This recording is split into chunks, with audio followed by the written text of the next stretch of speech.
Ready. Some important announcement for you quickly. So yesterday I released your lab number 6. Okay, so try to do that. It's going to be very helpful for you to complete, so you get ready for lab test 3 and also for your exam later, which will be very soon after your last class. And also for lab test 3, I also gave you the preparation guide. The formats for the lab test 3 will be exactly the same as the format for your lab 5 and lab 6. So make sure you complete lab 5 and 6 properly. If you've got any trouble with understanding the format, feel free to speak to me after your lab session. I will always be there. And there's a guide, and also there's a practice test. Okay, so that also for you to get used to the formats. And also, I know that the tutorial videos are long. I do understand that, but I'll rather give you the complete details. So do your best. Okay, study all the details. That's all I can say. Manage your time. Okay, I would like to go back to this particular example about object aliasing. I would like to finish that quickly.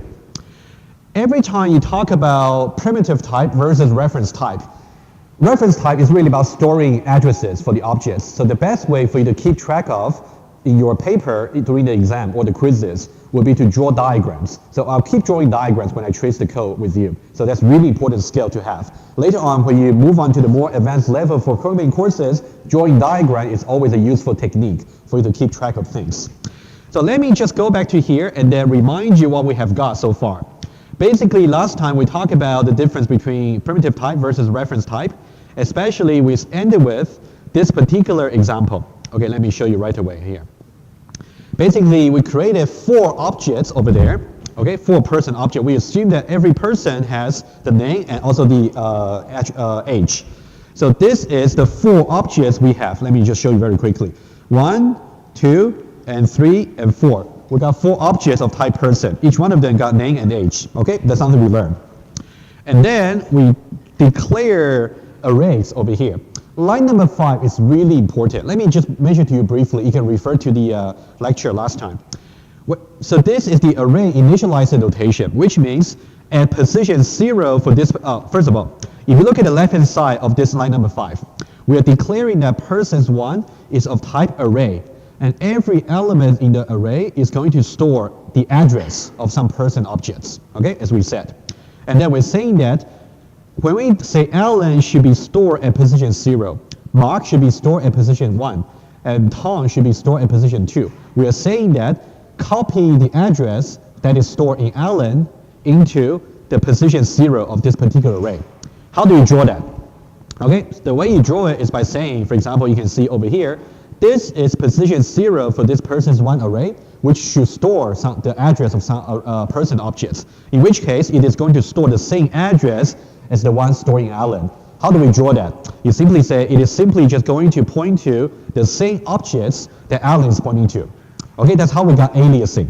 Because right after this, you can do a very simple comparison in Eclipse. You can simply say persons 1, okay, that's the array at position 0, equals Alan. Okay, that one is going to give you true because they refer to the same objects.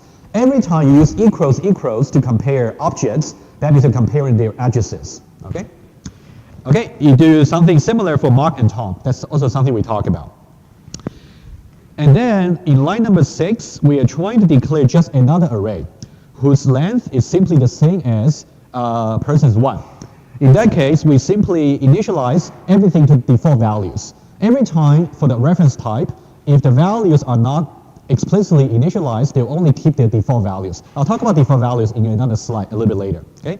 For the reference type, I simply put it here. You can see for persons 2 array here, every slot in the beginning simply store null. Null is a special keyword in Java. Simply means that the address is not meaningful at the moment, just nowhere. Okay? A very common mistake to make would be if at the moment you simply write the following line. If you say persons 2 at position 1, for example, okay, presumably that should be storing the address of some person objects. If I simply say this dot, let's say set age. If I simply, let's say to be 23, for example. If I say this, it's going to be a null pointer exception, the so-called, right? As we said, as we discussed in the tutorial video. So during the quizzes or during the exam, whenever you're making a method call, you always have to know at this point, is that particular object really storing some meaningful address? Is it storing null? If it is storing null, you'll get a null pointer exception. Otherwise, you can trace in the diagram. Okay? Something you want to keep in mind. Okay, we'll do a little more exercise a little bit later. Okay, let me clear it out. Okay, so that's about this one here. Let me try to maybe clear it a little bit further. Okay, so we got clean diagram to start with the new bits. Okay, so now we simply declare this particular person's true array. And then let's go back to see what the next line is. Line number 7, line number 8, we also talked about it last time. Let me briefly talk about, just review. Basically, you can see that we're going through a loop starting from index 0 until index %length would be 3, right? So strictly less than, so 0, 1, and 2. Basically, what we're doing is, if you look at the code structure over here, if you look at the code structure for this particular one, okay, if you look at that over here, let me show you quickly. You can see we got 7 and 8 over here. That's the code we are looking at. You can see persons1.length is simply just 3. So that means the value for I is going to be 0, 1, and 2. Let's just look at the very first iteration just to review quickly. The first iteration, I will be instantiated by 0 over here, right? So that means you're basically trying to say persons 2 at position 0. Let me write it down here. You're basically saying persons 2 at position 0 is assigned to, okay, the right-hand side, persons 1, is assigned to persons 1 at position 0. Okay, what are we doing here? It's really important to see exactly where is copied to where. We are saying that copy the address that is currently stored in persons 1 at position 0. What is that? Persons 1 at position 0 is storing this particular address that is pointing to this object over here at the moment. We are trying to copy that address into position 0 for persons 2 array. So copy this address over here into position 0 over here. So what we are really doing is, conceptually, you can draw like this. You can say, now persons 2, 0 is now going to point to the same objects, okay, over here. That's what we talked about last time. Okay, let me now go back there and then try to make an update diagram quickly. Okay, so hopefully so far it's still within your understanding so far. So now after running all the 3 iterations, what we'll get is this. Position 0 is now going to point to this object here. Position 1 is going to point to, oh, sorry, I kind of wipe it out.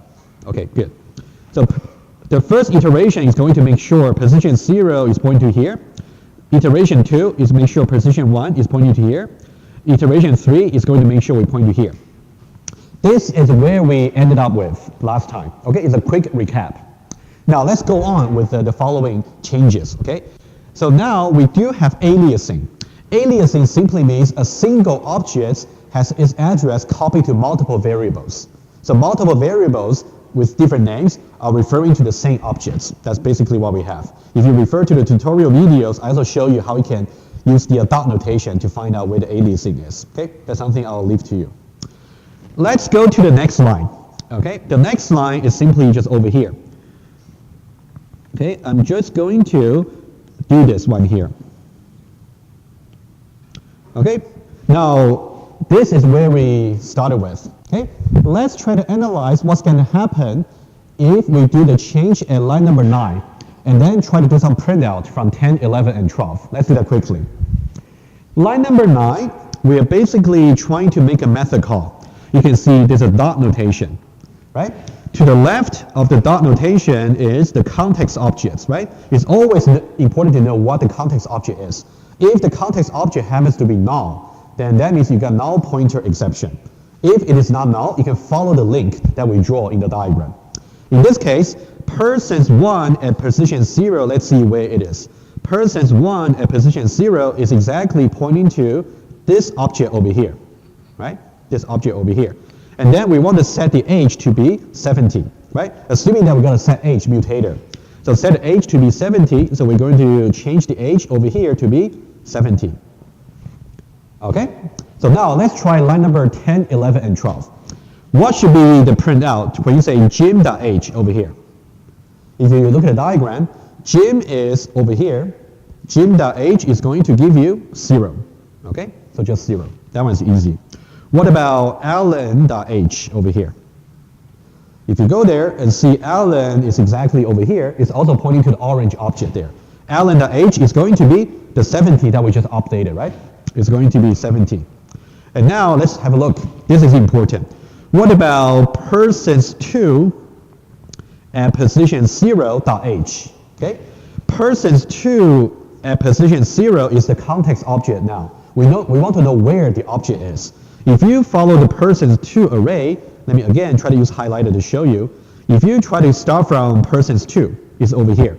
Persons2 at position 0 is pointing to exactly the same orange object over here. So if you ask about its age, it will be 70 as well. Okay?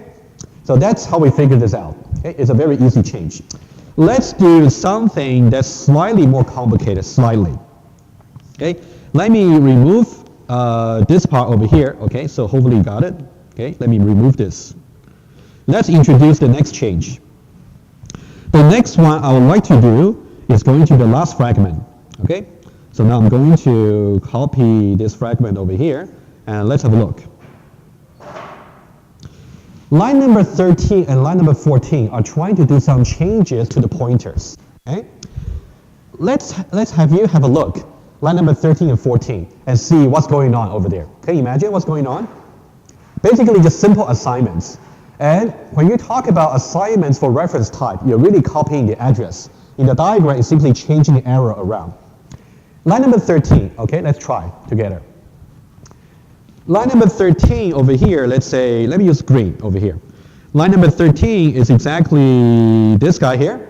We're saying that we're going to copy the address that is stored in Jim. Okay, Jim is storing some address which is pointing to this object over here. We're going to copy the address into persons1 at position 0.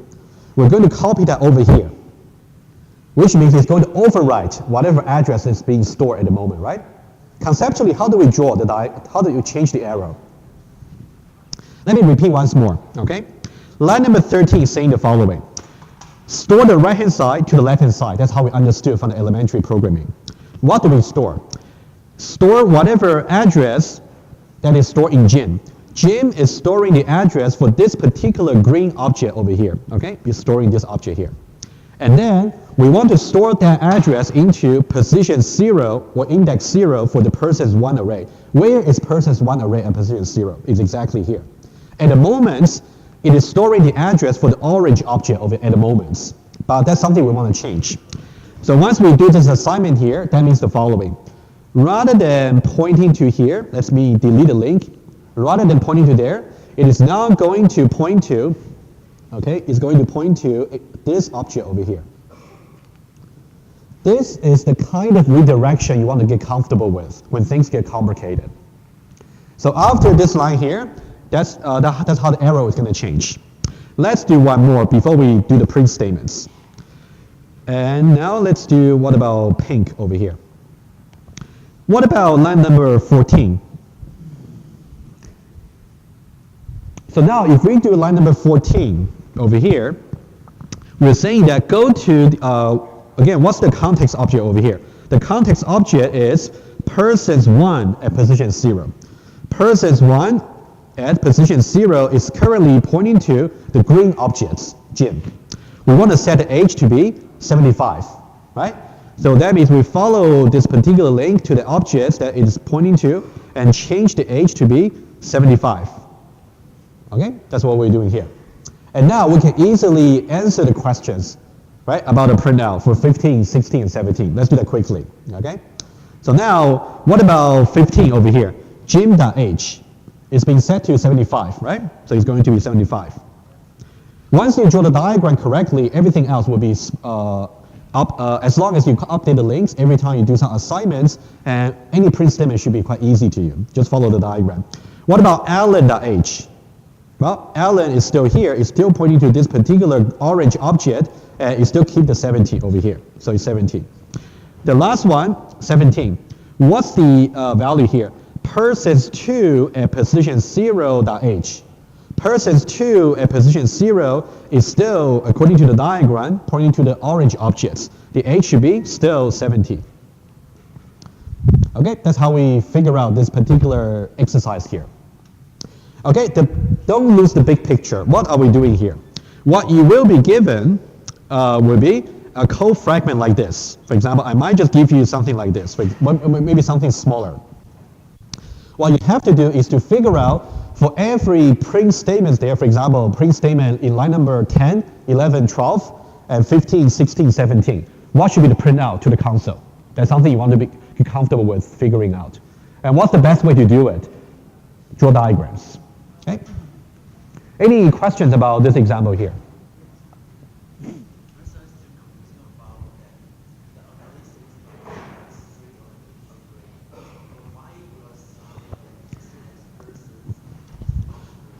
The array over here, you can see that the array persons1 was declared as an array of type person, right? And this is why when we pass Alan over here, that's correct, because Alan was declared to be a person, right? So be very careful with the types. So that's why I keep mentioning about the notion about types. Let me say that again. In line number 5, we're declaring that persons1 is of type person array, which means every element in persons. Okay, let me say this. How about that? Let me just have a new page here quickly. If I declare something like this, if I say person array over here and then persons. Okay, if I do this, basically I'm saying the following. It's as if, okay, as if. That's how you can think of it. As if I'm saying that persons, I know that we got so many elements, persons 0 and persons 1 all the way to persons at position. We know that should be persons.length -1. Okay, we know that very well. So that's the range of indices we have over the elements.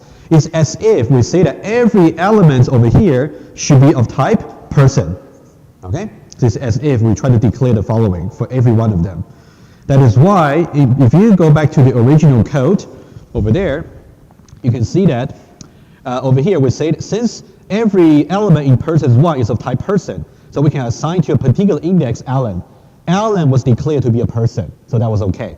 Mark was declared to be a person, so that's also fine. And Tom over here is also declared as a person, so that's also fine. Okay? You really want to get comfortable with type. Yes? Say it again. Do I declare each element in the array? The age, yes, we assume that. So we simply assume okay. I should have included in the slides, I just didn't have a space. Basically, let me just make it clear in case you're confused. We're assuming that you simply got a class called person, under which you have string, name, and also we got integer, age, and also we got a mutator set age. Oh, sorry. That's what we assume. Okay, you got a class. So you got a class called person, also got name and age, also the mutator set age. Don't worry, if I give you the question in the quiz exam, I'll give you the complete picture. Just for illustration, I just assume that. Okay.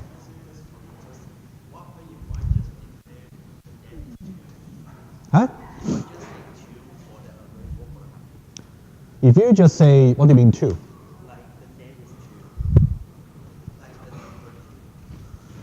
I don't see what you mean. Which line do you want to change? Number 5 over here. Okay. Declare the elements. What do you mean?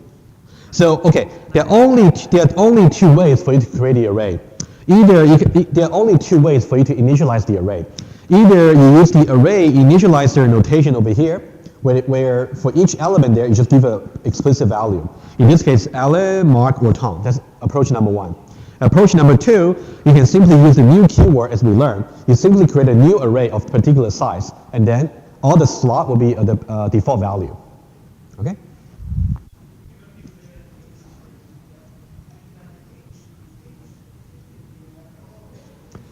So if you print out the age for the person, right? Is that what you're asking? If you recall, basically imagine that when we started with, we said that after we created person, person, person, and person, after the 4 person objects over here, of course, if you say, for example, Alan.age, right after this creation, it will just be 0, just default value. We didn't set the age, right? So remember, every time when you call a constructor, you don't have to initialize all the attributes because you can have multiple versions of the constructor. All the attributes that are not really explicitly initialized will keep their default values. Okay, that's something we also mentioned in the tutorial. Okay, any more questions? Yes.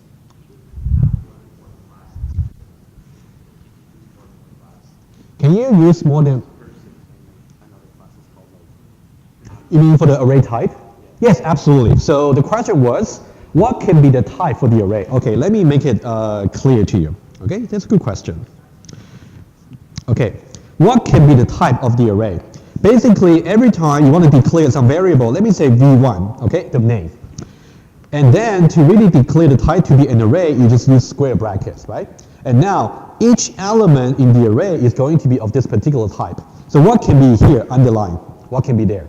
For example, it can be integer, it can be Boolean, it can be character, it can also be double, for example, and also it can be string. That's what you learned before we talk about objects, right? So now we have many more possibilities. You can also mention any name of the existing class. For example, we can say person. If you say person over here, that means every element in the array is storing address of person type. Or it can be points as long as the point exists. Or like in your tutorial video for the next week, you can also say, for example, course record, right? In which case, course record is also referring to some existing name. Okay? Every time if you say the array element stores a particular address of that particular type, that's okay. Okay? All right. If no more questions, I'm going to just go a little bit further. Okay, let me just go over this concept very quickly. Again, data types. So there are two kinds of data types in Java. I already mentioned verbally last time. Let me make it formal. There are basically two. Category number one, we learned it before the reading week. We learned about integer, int or long. We learned about floating points. It can be double or float. And also character, and also Boolean. And that's it. So these are the only four kinds of primitive types, which means they are simple valued, just a particular value, right? Now, the second category is much larger because you can refer to any class that you declare in your projects as a type. It can be person, can be points, can be course record, can be students, can be student management system, any class. Okay? How do you tell? Basically, let me tell you the naming convention. Every time if you see all lower cases, like an int or double, you can see they are all lower cases. All lower cases, that means they are primitive type. On the other hand, if you see the type name is capitalized, for example, if you see string, if you see scanner, and if you see person, etc., you can see it's capitalized. In that case, it would be reference type. Okay, so these are the two categories. Okay, if you also program in C# or other OOP, they got similar distinction between primitive and also the reference type. Again, reference type simply means the variable simply store the address of a particular kind of objects, just address, indirect. Let's go back here. That's about reference type, string, person, points, okay, and scanner. Just name a few. And let me go a little bit further. So now here is also something I mentioned, but I haven't really shown you in the slides. Every time when you declare a variable, you just declare to say this particular variable is going to be of this type without initializing it to some value. They're going to get some default value, so-called. Okay?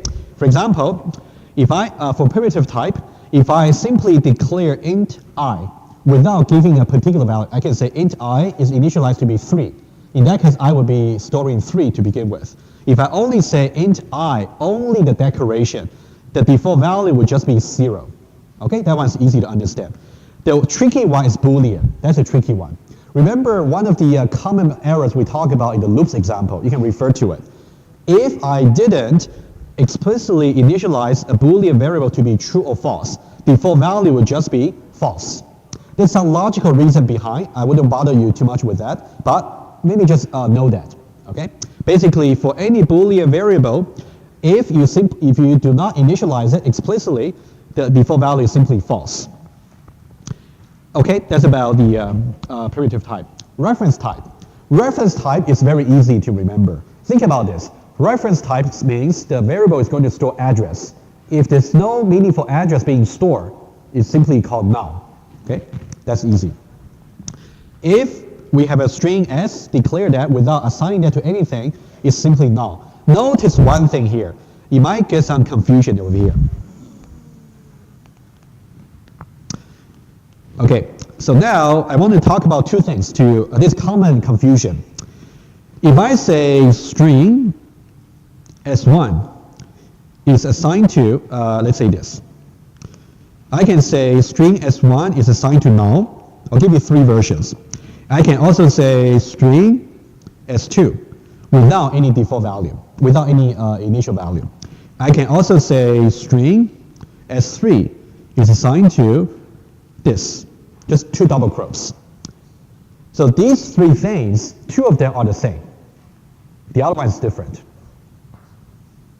The first one is simply saying because s1 is declared to be of type string, that means s1 is going to point to some string objects at the runtime, right? It's a reference type. So in the first case, we're saying that s1 is going to store null address in the beginning, to begin with. Okay, we explicitly say that it's going to store null. For the second line, when we simply declare s2 to be of type string without initializing it to anything, it's going to be store default value, which is also happen to be null. Sorry, default value null as well. Okay, what about this one over here? Well, this one here simply says s3 is going to store empty string. Empty string is very different from null. Okay? Empty string simply means the string does exist in the memory somewhere. It's just that it's just empty at the moment. Okay? If I say empty string over here, you can think about s3 is really pointing to somewhere in the object memory, and then it simply contains empty sequence of characters. Okay? We do have something there. Yes? There's no space. Okay, well, as we said in the elementary programming lecture, if you simply got, let's say, one quotation after another without any space, it's empty string, just empty, right? If you want to put a space, let me say this is a space. In that case, it does occupy something, so they're different. Okay. Okay, so this one is going to be storing empty string. Okay, let's apply the same logic to another common confusion about array. I'll show it to you over here. So now I'm going to do the following. Let's put integer array, okay? If I say integer array, let's say integer array 1, IA1, okay? Without any explicit initial value, versus integer array IA2 is assigned to null. Remember what I mentioned in the previous tutorial video. You can think about whenever I declare IA2 to be an array, it's going to store the starting address for the first element in the array, right? I kind of did some illustration to you. So you can think about IA2 is storing the address of beginning element of the array. Beginning elements of the array. Okay, just to remind you. And the number 2, I can say integer array IA3 is assigned to new integer array 0. This is also very commonly confused. Okay? So now, number 1 is easy to understand. Number 1, since we didn't initialize it, it's going to store default value, null.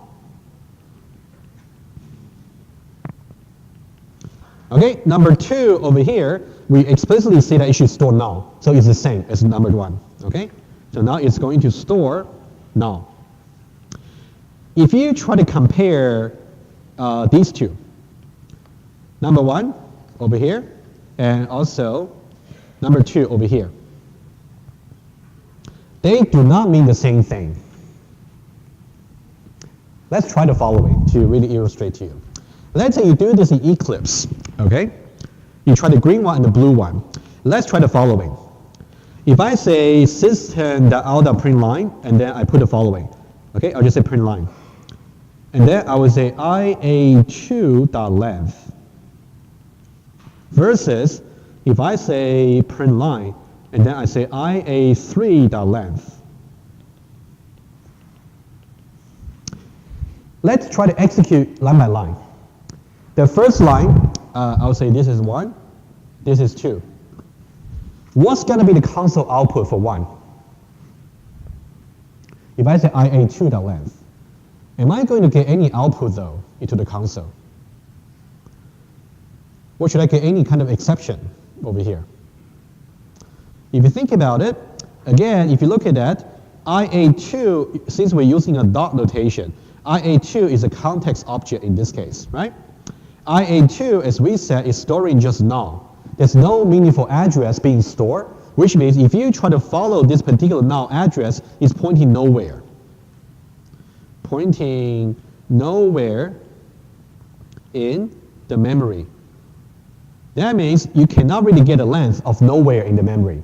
So in this case, you're going to get the null pointer exception. Okay? It's a very typical one. Okay? Just make sure you got that one. What about number 2? Number 2 over here, since we are using a new keyword over here, that means we have really created a new array object, even though the array currently stored nothing. Okay? There's really a memory location there storing this array, the starting address, it's just that nothing is in the array just yet.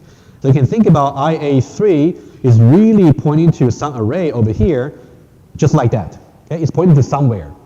Okay? So now that's why in this case, it's just going to tell you it's going to be 0, as opposed to null pointer exception. Okay, really pay attention to green versus blue. Okay, they are different. For example, let's say if you want to program a method that's going to return Fibonacci sequence, right? If I say give me the first 0 numbers in the Fibonacci sequence, what should I return? Rather than returning null, it's going to return an empty array, right? That's something we talk about also in the solution to your practice test, right? Just as an example. Again, really understand the difference between the green and the blue, okay? Okay, that's about reference type, and my final advice to you, whether you're using primitive value or the reference value, you should always explicitly initialize a variable to some value. That'd be a good practice. If you rely on the default value, make sure you know what you're doing. Because if you haven't really initialized your reference variable or initialize it to null to begin with, you can easily get null pointer exception. That's the #1 common source of error for if you're programming objects. Okay, it's about data types over here. Okay, I'll get to this slide in just a moment. I would like to just go over some basic definition quickly with you. Okay, very quick. So these are actually several slides that before we talk about the person's objects previously, I want to go over them, just show you some terminology quickly. Okay, and then if we got time, I'm going to talk about something that will help you for your lab test. Okay, if not today, and definitely I'll do it Monday. Okay, so now let me just talk about some basic definition quickly and clarify some common confusion. Basically, what we have done so far, the most important concept is how we can define method. What is really a method? So this is a formal definition for the method. It is a named block of code, which means it's going to be a block of code with a particular name. It can be setAge, it can be getGPA, it can be transfer2, right? It can be just a block of code. And reusable in the sense that every time if you want to use this particular block of code, you can simply call its name with a context objects. Okay, that's a very easy idea. And this picture here just say that you can think about a method is simply like a black box. You simply got as many input as you like. Sometimes you don't take any inputs. And then you're going to return something as an output. Of course, for mutator method, you don't return anything, right? Just in general. And then for you as a programmer, what's really important is what's under the box you have the program, okay? Now, of course, for the return type, it will be void for the mutator. And also, what about the return type for the constructor? There'll be no return type, remember, right? Constructor is only for you to create a new instance or objects without returning anything. So now I want to clarify two concepts over here. One is called parameter, okay, as I highlighted here, and the other one is called arguments. Very quickly. Parameter versus argument. I'll use an example to show you. Basically, to be very precise, parameter refers to when you try to declare the methods, when you try to define that. Arguments refer to when you try to call the methods by passing the input values. So what do I mean? I'll show you one example, the simplest one, okay? So now here we got two fragments of code over here. Okay, notice that for the blue one over here, we are basically talking about how we define the class. Okay, this is where the definition occurs. The green one talks about how you can use a tester to demonstrate the usages for the method call. So we got two places. Okay, parameters occur in the definition. This is where the parameters are going to be used. I'll show you exactly where the parameters are. On the other hand, when you're trying to call the methods, this is where you can refer to as arguments. Okay, let's see a very simple example. Let's say over here we are trying to define this method. Let's say get distance from. So this is the method we talk about, right? So now I'm saying that I am expecting some input variable called other. Okay, and then inside my method I can simply refer to other. So inside my definition of the method, I can simply refer to other. Okay, so other over here is called the parameter, input parameter of type points. Of course, you can have as many parameters as you like. Okay, whenever you talk about parameter, that's where you define the method. What about arguments? Arguments is where you are trying to use the method, what value do you want to pass? For example, you can see over here, look at these two lines, okay? I'm going to color them for you. You look at this line and also this line, the blue and the green. Okay, we got two lines over here. Basically, the blue and the green, they're calling the same methods, right? The same. They're calling, both of them are calling the get distance from and also get distance from. Okay, it's calling the same block of code. That's why we say it's reusable. Now, let's distinguish between how they are different. First of all, you can see the context object is different, right? You can see for this particular call, the context object is P1. For this particular call, the context object is P2. First of all, context object is different. What about argument versus parameter? You can see when I try to call this the first time, I'm passing P2 as the input. And P2, as I said before, is going to be used as other when I try to execute the method. So P2 over here is set to be the arguments. So this is where I try to use it. Okay. Similarly, for the second method call, P1 over here is also the arguments. We can think it this way. When you try to define your method, you define a single parameter, for example, other over here.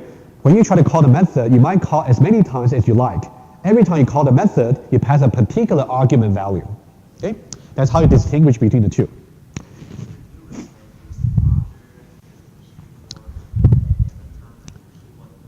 No, over here, you can see other over here. Okay, let me just say this over here. So you can see this particular name over here. Let me write it here. So this is the name of the parameter. So the name over here is completely chosen by you. So during the lab test 3, what's really important is whenever you're given a particular tester to figure out what method you should declare, what's really important is the type of the parameter. That's how you figure out from the tester. The name for the parameter is completely up to you, as long as you don't clash with some other names. Yeah, you may have more than one parameters. For example, let's say, let me just make it up. Let's say in the same point class over here, I may have another one, let's say double.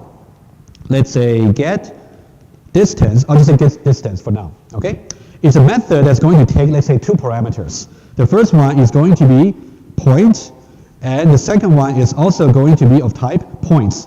So now I need to choose some name for these two so I can refer to them in my method definition, right? I can choose any name I like. I can either say P1, P2. I can also choose maybe other one and also other two. Doesn't matter. it's completely up to your preference. During the lab test, we don't care what names you choose for the parameters, as long as their types are correct. Okay? Okay, that was about parameters versus arguments. And now, it's a very quick summary of the kinds of methods you can define for when you program in Java. Okay, let's just go over very quickly. I believe for those of you who finished this week's tutorial, that should be quite comfortable with you already. Let me just go over just for affirmation. So we have either constructor, we have mutator, we have accessor. Okay? For constructor, you want to make sure it has the same name as the class name. No return type, not even void. Okay? If you say something like a void and then person, okay, it's simply not going to compile. Okay? No return type. Just leave it empty. Okay? That's how you can. And also, when you call it constructor, you must use the new keyword. A very common mistake is if I simply say person, Jin is assigned to just person, and then pass an argument value over here, this is not going to compile because you need a new keyword.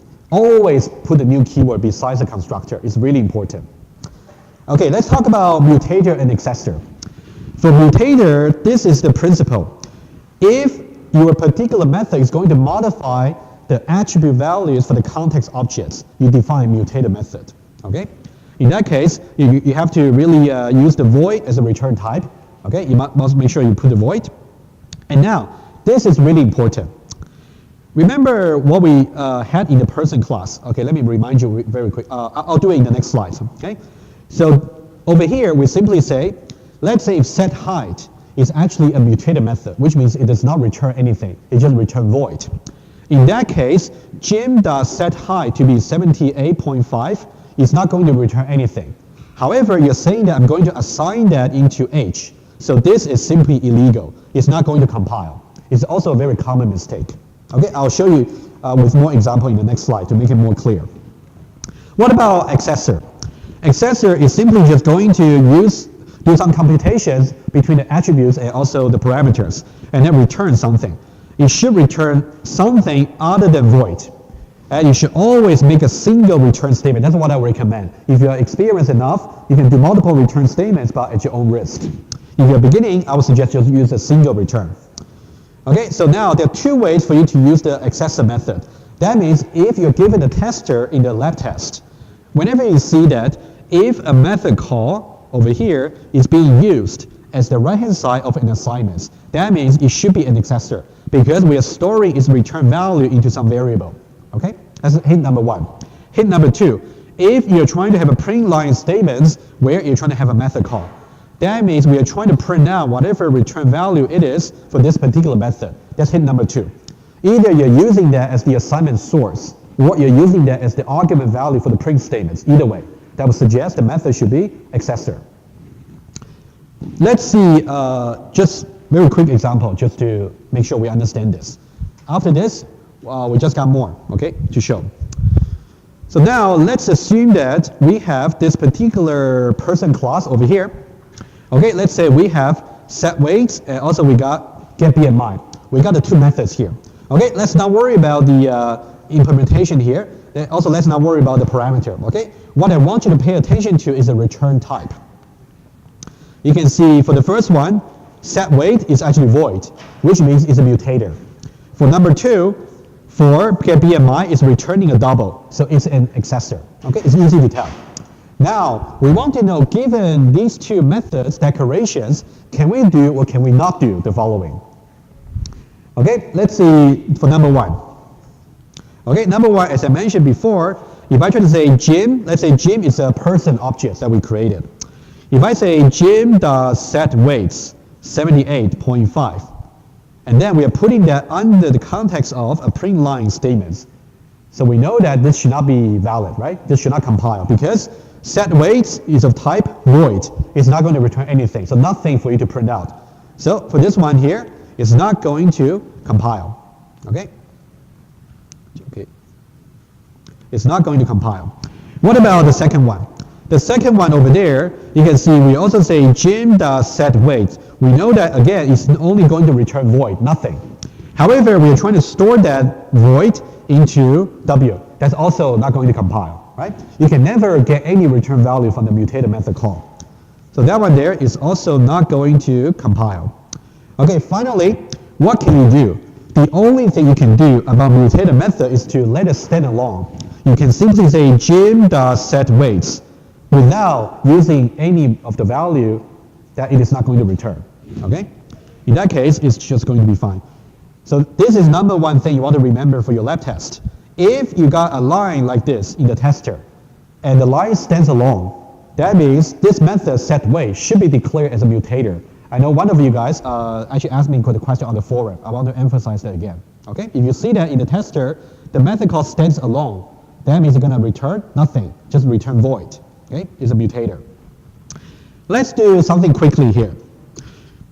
Now, over here, if you see that gym, let me see these two first. Okay?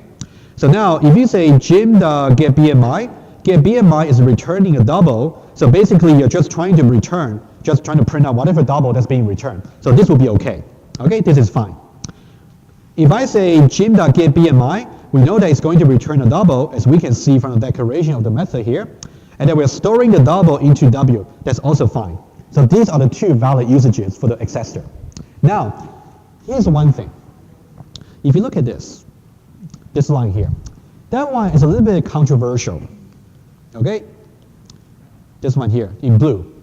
If I say gym.getBMI over here, let's recall the way we define the getBMI method is by simply saying what the value is for the weights and what the value is for the heights. Calculate some formula and return the BMI, right? Without changing anything. Okay? And then return the BMI. However, what we're doing over here is gym.BMI is going to somehow return a double value. That's no question. However, this return double value is never being used of. We are not trying to store this somewhere, also we are not trying to print it somewhere. So it simply return double, but it's wasted. You simply call some computation, but you're not really getting the result, and then print it somewhere or store it somewhere. So this is controversial in the sense that it is going to compile, but it's not very useful. Okay, let me just write it down here. So when you try to do this particular method call over here, okay, this will compile, but it's not useful because you're simply wasting whatever computation you actually try to return. Okay? Okay, that's about the difference between accessor versus mutator. Make sure you're comfortable with these two. Okay? So finally, let me just spend about 2 or 3 minutes quickly. And then for next week, I'll try to just give you a little bit more review and walkthrough of the detail you should know for the lab test 3. Just make sure you're well prepared. Let me talk about one final slide quickly, and then we are done. So now over here, this is more about what will be the principle for you to follow. You want to know if I declare a method, either mutator or accessor, you have to decide how many input parameters should I give. Should I give nothing? Should I give 1 or 2 or 3? Okay, there's some principle for you to follow. But for this course, you don't have to worry too much, but I think that for you as a programmer, you may want to give some tips on this. For example, you can see that over here. Let me show you one version here. Let's say we are trying to define the person constructor, right? You have 2 possible versions. I can say version number 1, I am expecting to initialize the person's weights and also their heights. Version number 2, I'm expecting to initialize their name and also first name and last name. So we got 2 different versions over here. So now, which version should I choose? There's really no right or wrong. Version 1 and version 2, they just work differently. So here's the principle. Whatever input parameters you pass for the constructor, it determines what attributes you really want to initialize. For example, in this particular version over here, that means it's going to initialize the weights and the heights for the person objects, whereas the first name and last name, they will remain null. For version number 2 over here, that means we're going to initialize the first name and also the last name, whereas the weight and height will just be default value 0. So which version to choose is completely up to you, up to what you need.